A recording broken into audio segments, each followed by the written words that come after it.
Iran से युद्ध को लेकर एक बड़ी खबर है। ईरान और इजराइल की टक्कर में अब सऊदी अरब की एंट्री हो चुकी है। सवाल है कि सऊदी अरब इस टक्कर को युद्ध में बदलने जा रहा है और क्या वो खुद भी इसमें शामिल होगा। डोनाल्ड ट्रंप ने भी कहा है कि ईरान के पास ज्यादा वक्त नहीं है। जून की शुरुआत में ही ईरान को लेकर दो बड़ी खबरें आई जिससे पूरी दुनिया हैरान है।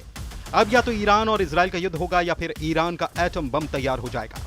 पहली और बहुत बड़ी खबर यह कि ईरान के संवर्धित यूरेनियम का गोदाम 50% तक बढ़ चुका है, यानी कि बम बनाने के ईरान और करीब आ चुका है। यह दावा है अंतर्राष्ट्रीय परमाणु एजेंसी का।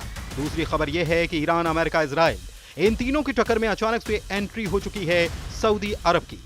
और सऊदी अरब की चेतावनी है कि ईरान अगर बातचीत से पीछे हटा तो ईरान का इजराइल और अमेरिका से युद्ध फाइनल है। परमाणु बम से लेकर युद्ध को लेकर जो नए समीकरण बने हैं वो पूरे पश्चिम एशिया को जला सकते हैं। ईरान और इजराइल के युद्ध वाले तेवरों के बीच सऊदी अरब के आने का क्या मतलब है? सऊदी अरब के क्राउन प्रिंस मोहम्मद बिन सलमान ने अचानक ईरान और इजराइल की लड़ाई में क्या उलटफेर करने की कोशिश की है?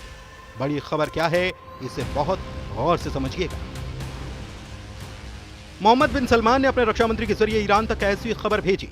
इस खबर को समझिए, इस चेतावनी को समझिए, इसे वार्निंग या फिर धमकी कुछ भी समझिए, लेकिन मैसेज तेहरान पहुंचाया गया। मैसेज ये कि ईरान परमाणु मुद्दे पर अमेरिका से बातचीत चुने या फिर युद्ध के लिए तैयार हो जाए। सऊदी अरब ने ईरान से कहा कि ईरान को अमेरिका के राष्ट्रपति डोनाल्ड ट्रंप से परमाणु मुद्दे पर बात करनी चाहिए, नहीं तो इजराइल से युद्ध होने की पूरी करनी है। 17 अप्रैल 2025 को सऊदी अरब के रक्षा मंत्री प्रिंस खालिद बिन सलमान ईरान के सर्वोच्च नेता अली खामनेई से मिले थे। यह मीटिंग तेहरान में हुई और इस बैठक को लेकर कई तरह के कयास निकाले गए। मैसेज मॉस्को भी गया, व्हाइट हाउस भी गया, तेल अवीव से लेकर गाजा तक गया। इस मीटिंग को लेकर जो खबर छपी है उसे ईरान और इजराइल के बीच युद्ध भड़काने वाले शोलों को एक्टिव कर दिया है। खबर चारों तरफ है कि सऊदी अरब के रक्षा मंत्री प्रिंस खालिद बिन सलमान ने ईरान को बता दिया कि अमेरिका से समझौता नहीं किया तो इजराइल के अटैक के लिए तैयार रहना होगा। खालिद बिन सलमान अमेरिका में सऊदी अरब के राजदूत भी रह चुके हैं। ईरान की राजधानी तेहरान में सऊदी अरब के रक्षा मंत्री का जाना आम बात नहीं और अब इन खबरों से साफ हो गया कि पश्चिम एशिया में एक और बहुत ही खतरनाक युद्ध को टालने की कोशिश की गई है। लेकिन क्या यह कारगर होगी? सऊदी अरब के अलावा अब ईरान को लेकर बड़ी खबर अंतर्राष्ट्रीय परमाणु ऊर्जा एजेंसी यानी कि IAEA की तरफ से आई। IAEA की सीक्रेट रिपोर्ट में दावा किया गया कि ईरान ने मिलिट्री ग्रेड यानी कि 60% तक शुद्ध यूरेनियम का स्टॉक बढ़ा लिया है। संवर्धित यूरेनियम का ये लेवल परमाणु हथियार बनाने के बेहद करीब माना जाता है।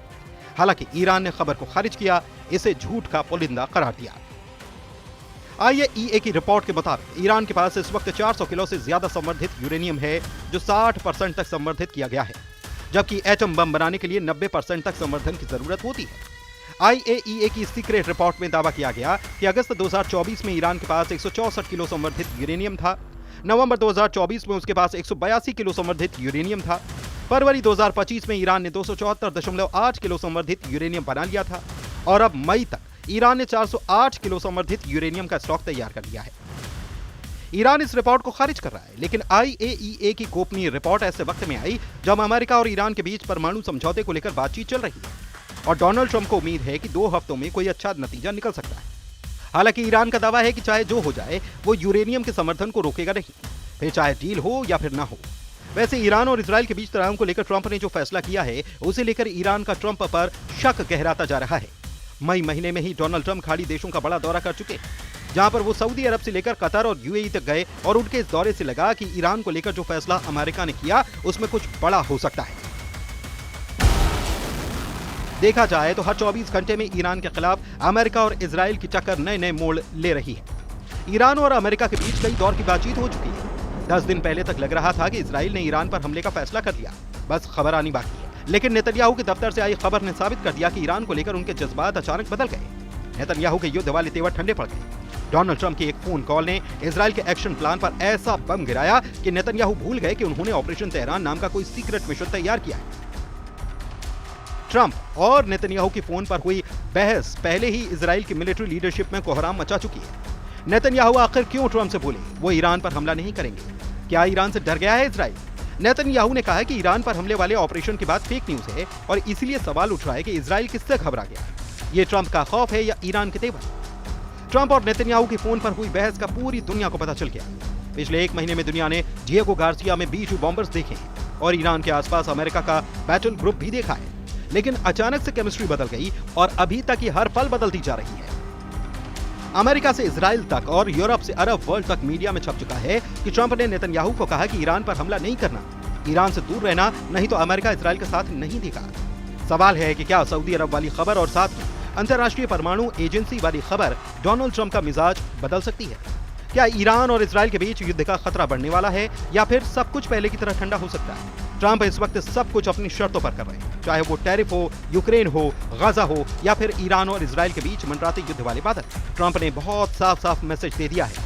वहीं नेतन्याहू पर ईरान के खिलाफ नर्म पड़ना ये पूरी दुनिया के लिए बहुत बड़ी खबर है, क्योंकि एक हफ्ते पहले इस बात की चर्चा शुरू हो चुकी थी कि इजराइल किसी भी वक्त ईरान पर हमला कर सकता है। इसीलिए नेतन्याहू के बैकफुट पर जाने पर भी सवाल उठ रहे हैं।